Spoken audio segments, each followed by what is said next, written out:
Bismillahirrahmanirrahim. Assalamualaikum warahmatullahi wabarakatuh. Alhamdulillahi wa kafa wa salatu wa salamu ala rasulillahi mustafa wa ala alihi wa ashabihi wa man tabi'ahum bi ihsanin ila yaumiddin. Hadirin jamaah yang dirahmati Allah Subhanahu wa taala, sejauh mana seorang suami memahami hak istrinya, maka sejauh itu pula kebahagiaan dia akan dapatkan di dalam rumah tangganya. Sebaliknya pun sama, sejauh mana istrinya memahami hak suami yang harus dia tunaikan, maka sejauh itu pula kebahagiaan bagi keduanya akan dirasakan. Di antara hal-hal yang bisa membahagiakan suami dan istri adalah jima', berhubungan badan. Dan hubungan badan ini sejauh mana ditunaikan oleh keduanya secara syar'i, sejauh itu pula insya Allah jima' itu akan mencapai tujuannya, yaitu membahagiakan keduanya. Makanya salah satu solusi untuk bisa menghilangkan perselisihan rumah tangga adalah sering-sering jima'. Sering-sering apa? Jima'. Dan kalau suami istri pagi-pagi lagi marah-marahan, sore istri bikinkan teh panas sambil pijat-pijat, berlanjut di malam hari jima'. Insya Allah besok paginya akur lagi. Di buku ini akan dibahas tentang bagaimana adab-adab di dalam berjima'. Kurang lebih ada banyak ya. Satu persatu insya Allah.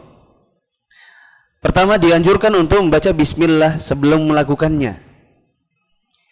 Jangan langsung nyosor. Bismillahan dulu, meskipun mengucapkannya hanya dalam hati.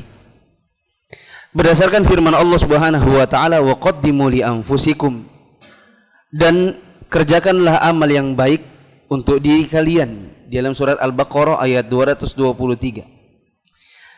Di antara maksud dari amal baik di sini disebutkan para ulama kita adalah membaca bismillah sebelum melakukan hubungan suami istri.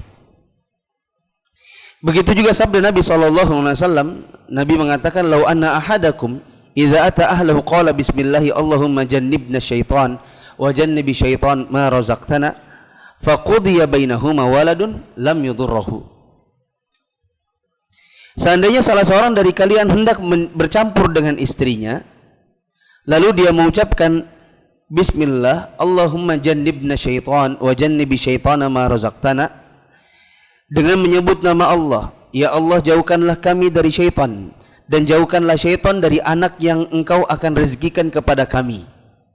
Membaca doa ini, kemudian ternyata dari hubungan tersebut ditakdirkan oleh Allah lahir anak, maka syaitan tidak akan membahayakan anaknya selama-lamanya. Ini adalah doa yang diajarkan Nabi SAW sebelum seseorang berjima dengan istrinya. Sebagian ahli ilmu ada yang mengatakan yang baca adalah suaminya. Dan kalau dua-duanya mengucapkannya, maka itu pun boleh. Apa bacanya? Coba suami-suami ikuti saya. Allahumma jannibna syaitan wa jannibi syaitan ma razaqtana. Boleh juga gini, sebelum jima, tunggu aku belum hafal, tunggu dulu. Bismillah ya. Pakai buku panduan. Sering-sering baca, sering-sering jima, insyaallah lama-lama hafal. Nah, apa manfaatnya baca doa ini? Manfaatnya adalah kalau ditakdirkan Allah ada anak dari hasil hubungan tersebut, maka anaknya tidak akan diganggu oleh syaitan. Maka kalau teman-teman punya anak, kemudian anak itu sering nangis di tengah malam, kata bapaknya, ini kayaknya dia lihat sesuatu ini kayaknya dia diganggu ini.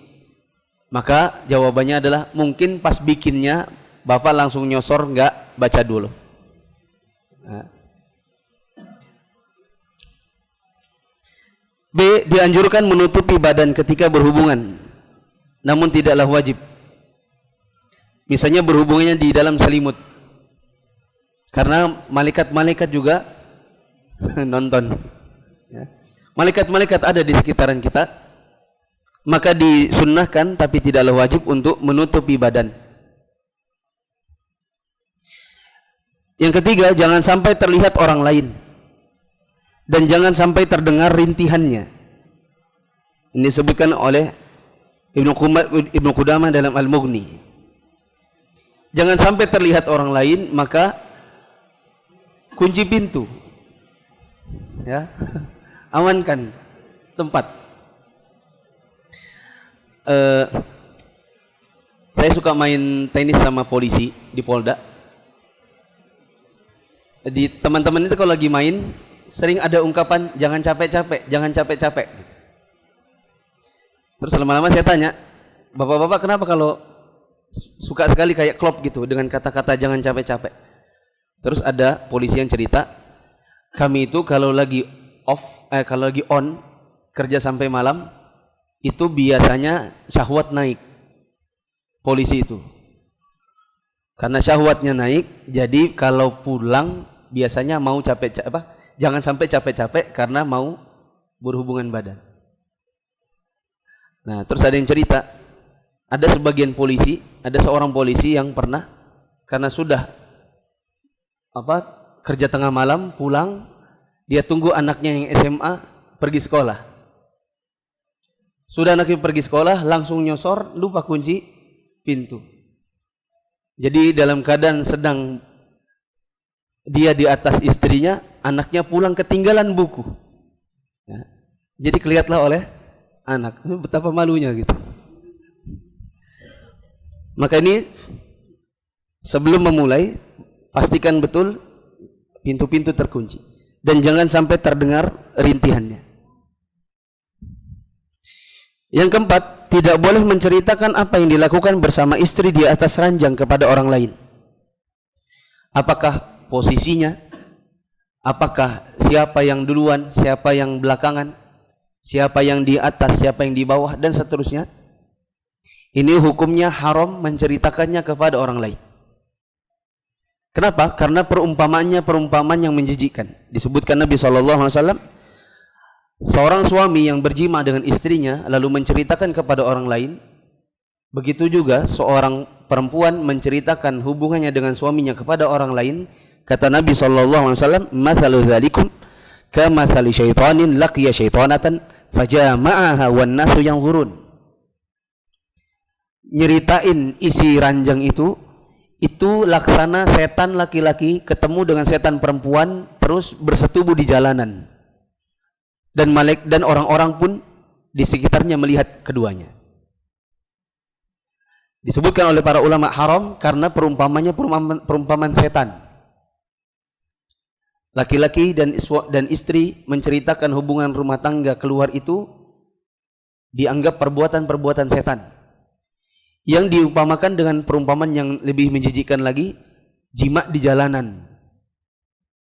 Ya, seperti setan laki-laki perempuan di jalanan baru ketemu langsung jima dan ditonton oleh orang-orang.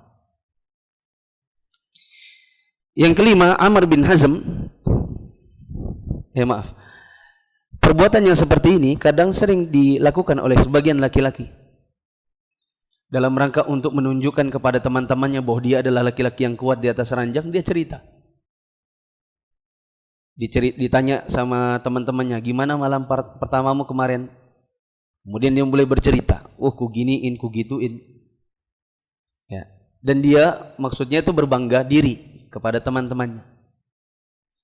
Maka yang seperti ini sebenarnya perbuatan yang dilarang di dalam agama. Dan ini bahkan pernah terjadi di zaman Nabi SAW. Pernah di zaman Nabi ada sekumpulan laki-laki, ada sekumpulan juga perempuan di tempat yang terpisah tapi berdekatan. Lalu kemudian sini ngobrol, situ ngobrol. Lalu kemudian di dekatnya ada Nabi, lalu seorang perempuan berkata, "Ya Rasulullah, ini di kalangan laki-laki ada yang suka cerita-cerita tentang dia dan istrinya. Sama kayak di perempuan-perempuan ini suka ada yang cerita-cerita dia dengan suaminya kepada orang lain." Maka Nabi SAW menyebutkan hadis ini tadi. Jangan lagi kalian lakukan. Karena perumpamaan orang yang demikian itu seperti setan laki-laki dengan perempuan ketemu di jalanan langsung jima dan ditonton orang-orang. Yang kelima, dimakruhkan untuk menghadap kiblat ketika jima menurut sebagian ulama. Tapi ya wallahu alam, kadang-kadang ranjang kita bentuknya seperti itu, di mana posisinya mungkin paling enak adalah menghadap kiblat. Ya. Begitu juga sebagian orang ingin memvariasikannya, nggak di ranjang tapi misalnya di sofa.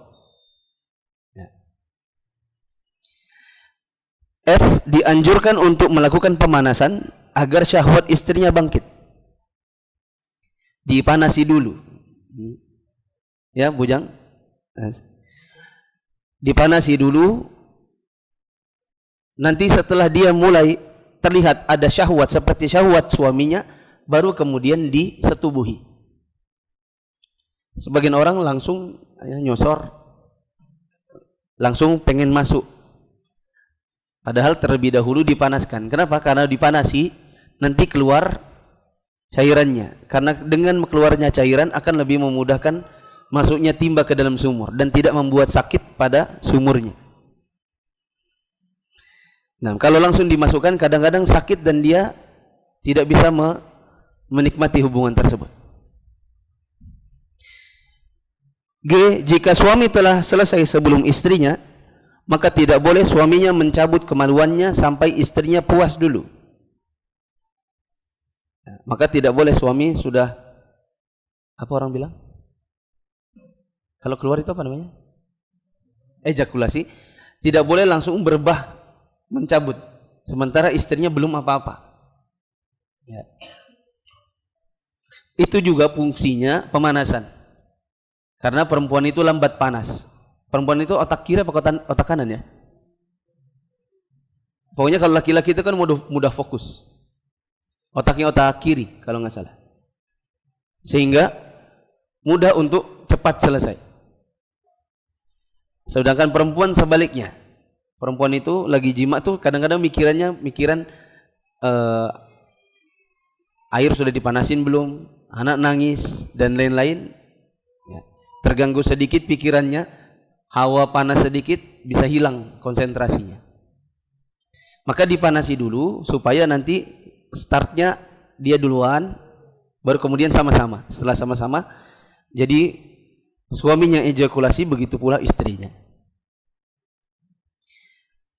Yang berikutnya 5, 6, 7, 8. Jika hendak mengulangi jima, maka dianjurkan berwudu terlebih dahulu dalam rangka menambah semangat dan kebersihan.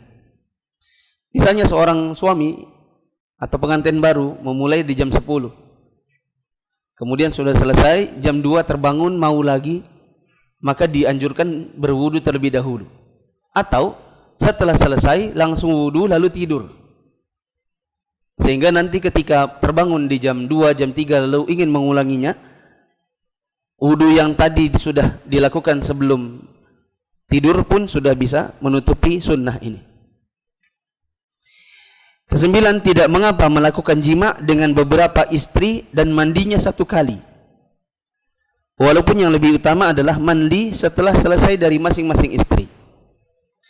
Maksudnya adalah bila seorang suami punya 4 istri, contohnya 2kah, 3kah, 4kah, kemudian dia ingin berhubungan dengan semuanya di satu malam, dan Nabi SAW pernah melakukannya dengan seluruh istrinya di satu malam, maka disunnahkan setelah selesai yang satu maka mandi dulu, setelah itu baru yang lain, setelah selesai yang lain mandi dulu baru yang lain lagi, terus sampai selesai.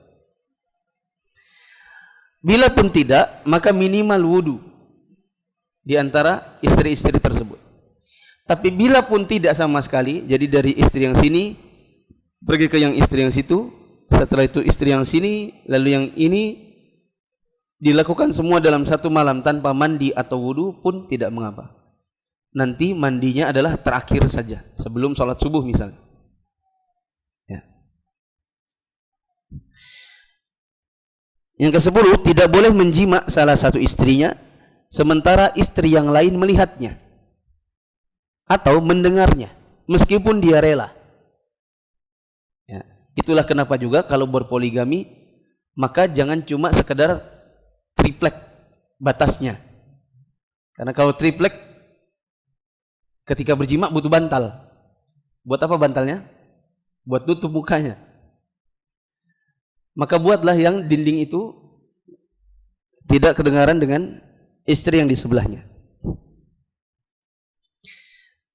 Yang ke-11, dibolehkan azl, yaitu berhubungan intim dengan mengeluarkan air mani di luar kemaluan istri. Biasanya ini adalah solusi bagi pasutri yang sudah banyak anak. Misalnya anak sudah 5, sementara penghasilan keduanya tidak mencukupi lagi bila ada anak. Nah, tetapi istri subur, suami pun begitu. Maka salah satu solusinya adalah azl namanya. Apa itu azl? Ketika ejakulasi segera dicabut kemaluannya lalu ditumpahkan di luar. Dan ini hukumnya wallahu alam adalah boleh, meskipun sebagian ulama ada yang memakruhkannya. Sebagian lagi membolehkannya dengan syarat kerelaan istri. Dengan syarat istrinya rela. Karena kalau suami ejakulasi lalu dicabut, dia kan langsung melemah tuh. Nah, ketika dia melemah, untuk memasukkannya lagi ke istri sudah susah. Nah, istrinya nanti belum ejakulasi, mau dimasukkan dipaksa-paksa sudah tidak bisa, karena sudah tidak tegang lagi. Maka boleh azal dengan syarat istrinya merelakan. Hadis Nabi SAW, hadis dari Jabir radhiyallahu anhu, dia bercerita, kunna na'zilu ala hadin Nabi SAW wal Qur'anu yanzil. Kunna na'zil wal Qur'anu yanzil. Dahulu kami melakukan azal di saat Al-Quran masih turun. Apa maksudnya Jabir? Maksudnya Jabir adalah di zaman Nabi kami melakukan azal apabila dirasa dibutuhkan untuk menumpahkan air mani di luar. Misalnya untuk membatasi kehamilan tanpa vasektomi, tubektomi, tanpa harus ada yang dihilangkan secara permanen. Wal Qur'anu yanzil, dan ketika itu Al-Quran masih turun. Maksudnya adalah kalau seandainya dilarang pasti ada ayat yang melarang. Tapi sampai ayat terakhir selesai, larangan azal tidak ada. Sehingga kalau ada di antara para ulama yang melarang azal, maka bisa dibantah dengan hadis ini. Hadis Jabir yang mengatakan mereka azal sementara Quran masih turun. Bila memang azal itu dilarang, pasti ada ayat yang turun tentang larangan azal. Tapi sampai habis Al-Quran, ayat larangan azal tidak ada, ya, sehingga hukum asalnya boleh. Tapi perlu dipertimbangkan, azal itu kan seperti yang saya bilang tadi, menghilangkan kepuasan istri. Makanya sebagian ulama mempersyaratkan kerelaan istri manakala azal. Ibnu Abdul Bar berkata, para ulama bersepakat tidak boleh melakukan azal dengan istri yang merdeka, yaitu bukan hamba sahaya, kecuali dengan izin dan kerelaan istrinya. Hal ini karena jima merupakan hak seorang istri dan dia berhak memintanya kepada suaminya. Sedangkan jima yang sempurna adalah sampai suami melepaskan mani dari kemaluannya sehingga diperoleh kepuasan bersama. Begitu pula istri pun keluar maninya. Ibnu Huwairah sepakat bahwa ada ijma', yaitu kesepakatan para ulama tentang kewajiban untuk minta izin kepada istri manakala mau azal.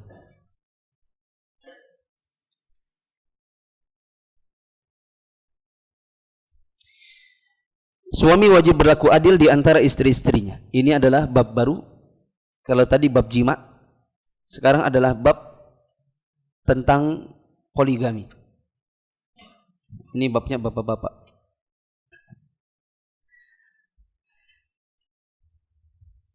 Jima dulu. Ada pertanyaan tentang jima'? Ada pertanyaan? Coba. Sini nggak ada pertanyaan? Ya. Kalau jima' entar tanya malu-malu. Nah. Assalamualaikum.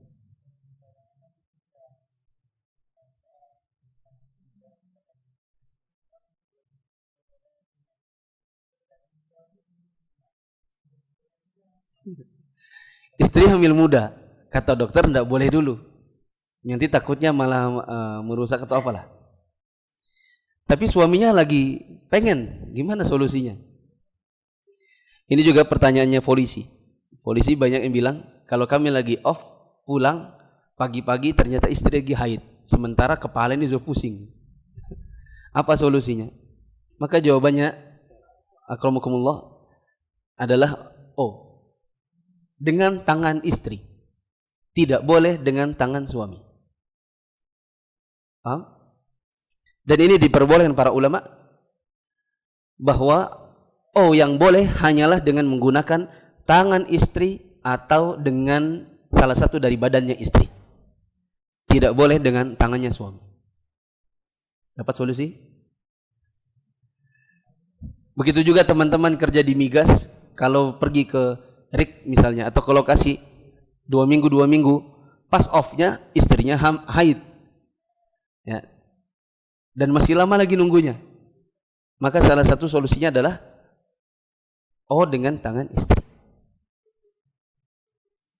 Pertanyaan?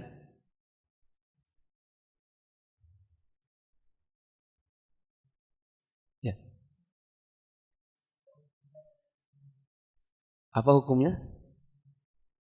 Apa? Tisu magic. Apa itu? Ada yang tahu? Ada yang pakai? Tahan lama buat suami. Bentuknya tisu. Tisunya diapain? Dia diusap-usap. Mungkin ada sesuatunya gitu ya? Hah? Biar tambah kuat. Saya tidak tahu dan tidak pernah pakai ya. Tapi anggap aja ya. Anggap aja di tisu itu ada sebuah zat, yang zat itu bikin mati rasa. Kayaknya gitu. Dibuat jadi kayak mati rasa, jadi tahan lama gitu. Ya. Hukum asalnya boleh. Hukum asal ya. Hukum asalnya boleh. Tapi saya pernah diberitahu oleh teman,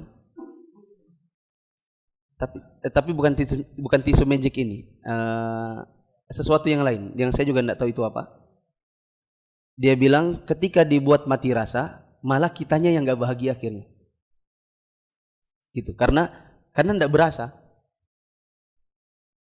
Maka yang paling bagus adalah normal-normal saja, tidak usah pakai macam-macam, tapi seni pemanasannya yang dibuat awal-awal itu agak lama.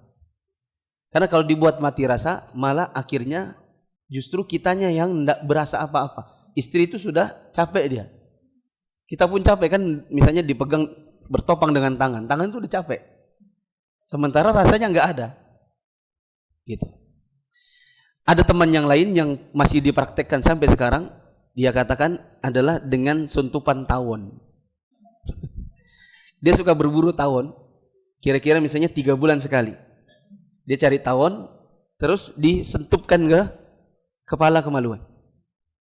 Dia bilang nanti kalau dia sudah sakit, dia gebengkak-bengkak sedikit. Tapi setelah itu jadi jadi gagah dia.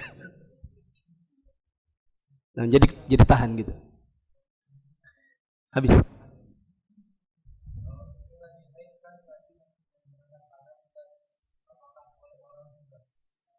Boleh apa? Adapun oral seks, yaitu menggunakan mulut, makanya dia khilaf di antara para ulama, antara yang menghalalkan dan yang mengharamkan. Saya lebih pilih pendapat yang mengharamkan. Alasannya, mulut itu adalah tempat keluarnya Al-Quran. Mulut itu tempat keluarnya zikir, menyebut nama-nama Allah. Maka tidak pantas apabila dimasukkan di dalamnya kemaluan. Itu satu. Alasan yang kedua, kadang-kadang tidak bisa dipilah-pilih antara mana mani, mana madhi. Mani suci, madhi tidak. Sementara di dalam hubungan badan mesti yang keluar madhi dulu, ya atau tidak? Yang keluar kan air kental dulu. Dan madhi najis. Karena dia najis, maka berarti meletakkan najis pada mulut istri misalnya. Begitu pula suami. Oleh karenanya, wallahu alam, pendapat yang benar, oral seks itu dilarang. Karena faktor najis dan kemuliaan mulut untuk mengucapkan ayat dan zikir-zikir kepada Allah. Masih ada? Pertanyaan?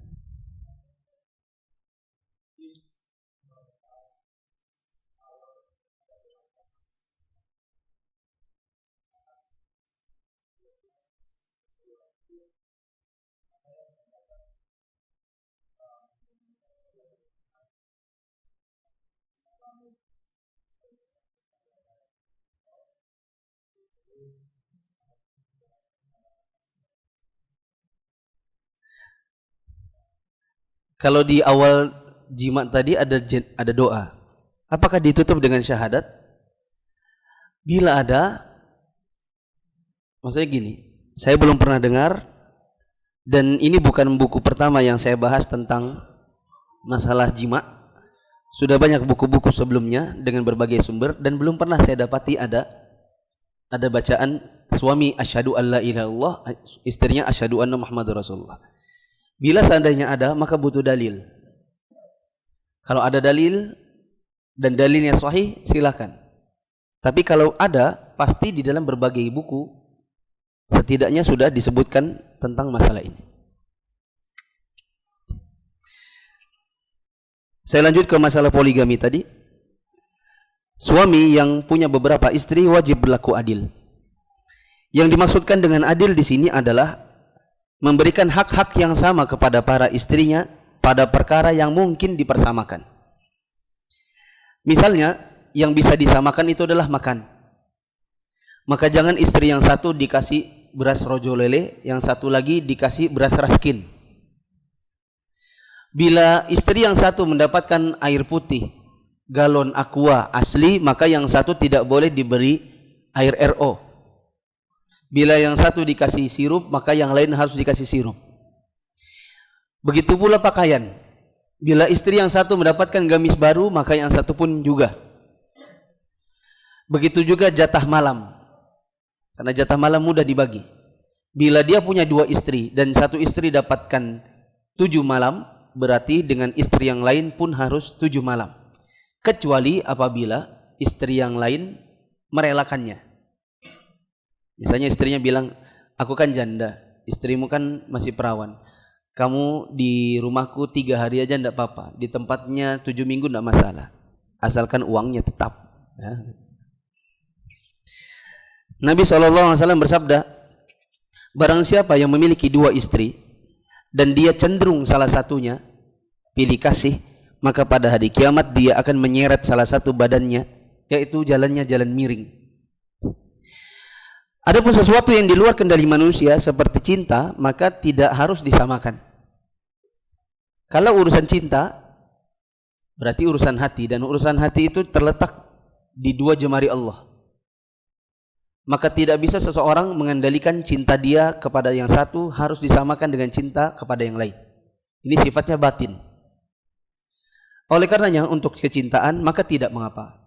Karena memang laki-laki itu kadang-kadang cenderung, misalnya dia lebih cenderung suka dengan istri yang dengannya ada anak ketimbang yang dengannya tak ada anak. Dia lebih senang dengan istri yang cantik ketimbang dengan istri yang kurang cantik. Dia senang dengan istri yang pintar merawat tubuh dengan istri yang tumbuh ke samping.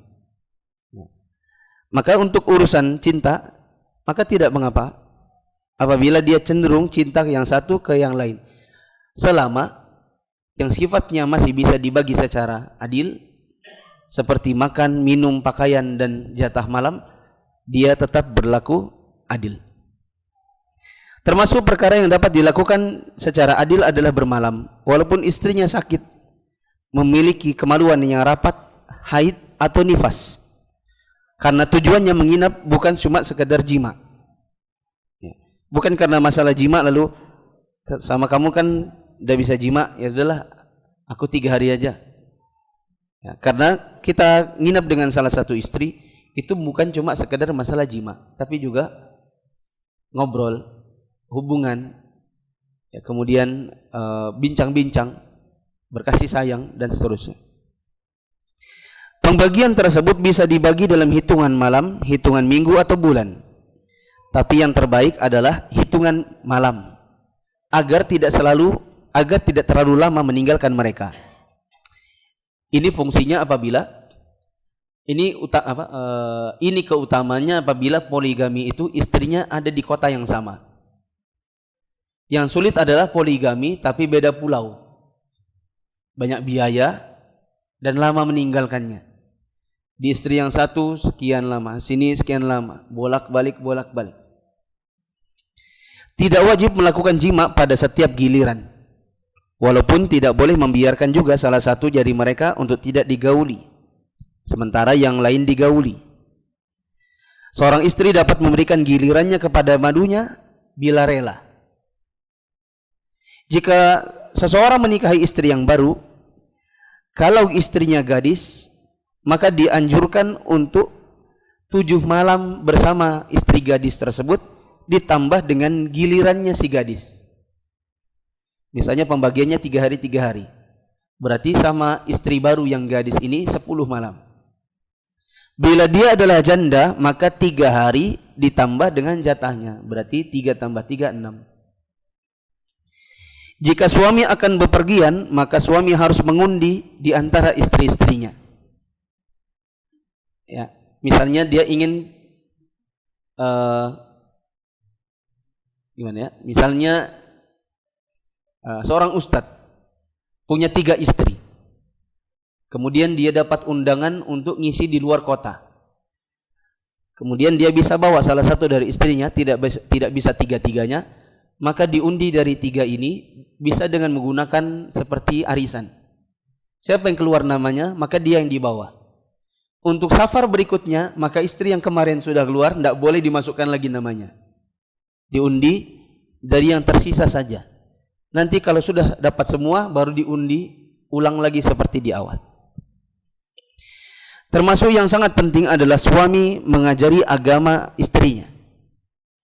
Diajari istrinya tentang apa-apa yang fardu, seperti bersuci, cara berwudu, cara sholat, cara mandi junub, cara mandi haid, cara sholat, puasa, dan lain-lain, serta berbagai kafarat ketika ilmu tersebut dibutuhkan. Sayang sekali banyak di antara para suami yang kurang memperhatikan hak ini, padahal urusan agama dan akhirat jauh lebih penting ketimbang masalah dunia. Ya, tapi memang kebanyakan suami malah tidak ngerti masalah-masalah keperempuanan. Kalau saya bisa yakin, kalau saya survei, di antara bapak-bapak, siapa yang sangat paham cara membedakan mana haid dengan istihadah? Saya yakin mayoritasnya enggak paham. Karena memang kebanyakan laki-laki tidak paham masalah ini. Apa cara membedakan haid dengan istihadah? Ya. Dan berapa lama minimal nifas? Berapa lama maksimal nifas? Adakah minimal, adakah maksimalnya? Kapan seorang perempuan boleh dijima dalam keadaan haid dan nifas? Pada apa? Kebanyakan kaum muslimin laki-laki banyak yang tidak mengerti masalah ini. Jika suami tidak tahu, maka hendaklah dia belajar dan meminta fatwa kepada para ustadz, ya, atau kepada para ulama tentang istrinya. Misalnya tadi saya ngisi pengajian pagi-pagi, ada akhwat yang tanya, Ustadz, saya biasanya normal haidnya, tapi mulai Desember kok maju, Januari kok mundur, Februari kayak rapel. Ya, yang biasanya hanya 1 minggu, mulai dari tanggal 11 Februari sampai sekarang ini udah tanggal 28 belum berhenti-berhenti haidnya. Apakah saya ini haid ataukah tidak? Mungkin saya bisa saja mengatakan, coba tanya suaminya. Dan saya yakin biasanya akan mengatakan, suami saya nggak ngerti. Karena memang kebanyakan laki-laki tidak belajar masalah ini. Ya. Seorang suami tidak boleh melarang istrinya untuk mempelajari hal-hal tersebut. Maka kalau ada pengajian perempuan, isinya adalah tentang haid, nifas, tentang hak suami istri, maka hendaklah didorong, diajak, bahkan diantarkan. Bila ada anak yang harus diasuh, berarti gantian. Kalau sehari-hari suami bekerja, dan istri yang ngasuh anak, nanti ada hari Minggu atau hari Sabtu di mana dia libur, istrinya mau pergi pengajian, gantian dia yang jaga anak. Nah, wallahu a'lam bishawab. Mungkin ada pertanyaan? Masih ada 2 menit.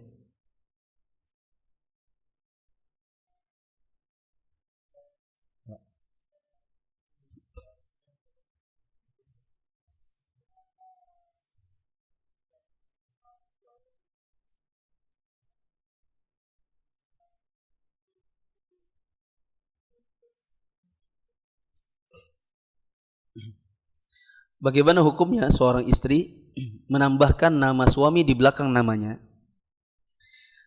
Ya, saya tambahkan dengan masalah yang lain. Bagaimana seorang suami memanggil istrinya dengan nama ibu, dengan panggilan mama? Ini 2 hal yang berbeda yang kadang-kadang orang tidak bisa bedakan. Laki-laki, istri menambahkan nama suami di belakangnya hukumnya haram. Karena pertambahan nama itu sama dengan penasapan. Dan menasabkan seseorang kepada yang bukan bapaknya hukumnya haram. Maka misalnya Adi punya istri namanya Aisyah, lalu dijadikan Aisyah Adi. Kita sering dapat kayak gitu kan? Ya, nama-nama artis misalnya. Istrinya siapa, suaminya siapa, terus menamakan dia, tambah nama suami di belakangnya. Maka ini termasuk menasabkan kepada yang bukan bapaknya dan hukumnya haram. Berbeda dengan seorang suami memanggil istrinya dengan panggilan mama atau umi. Sebagian orang ada yang mengatakan itu pun gak boleh. Kenapa? Karena itu seperti zihar. Zihar itu perkataan orang di zaman dahulu, engkau seperti ibuku. Engkau seperti ibuku, punggungmu seperti punggung ibuku, dirimu seperti ibuku. Maksudnya adalah seorang suami tidak akan menceraikan istrinya, tapi juga tidak akan menggaulinya. Ini disebut dengan zihar. Lalu sebagian orang menghukumi panggilan mama, umi dan lain-lain dihukumi dengan hukum zihar, dan ini tidak benar. Ya. Adapun orang memanggil istrinya dengan panggilan mama, itu tidaklah termasuk seperti membuat istrinya jadi seperti mamanya. Tetapi ini hanyalah sebatas kebiasaan seorang suami membiasakan kepada anak-anaknya dengan panggilan yang sama kepada perempuan yang menjadi istrinya. Ya. Kalau dia bilang yang sayang, sementara ada anak-anak, nanti anak-anak ngikutnya apa ngomongnya? Sayang. Ya itu enggak. Nah, untuk membiasakan anak-anak karena mereka belum paham, maka suaminya pun memanggil mah supaya anak-anaknya tiru. Dan ini tidak mengapa insyaallah.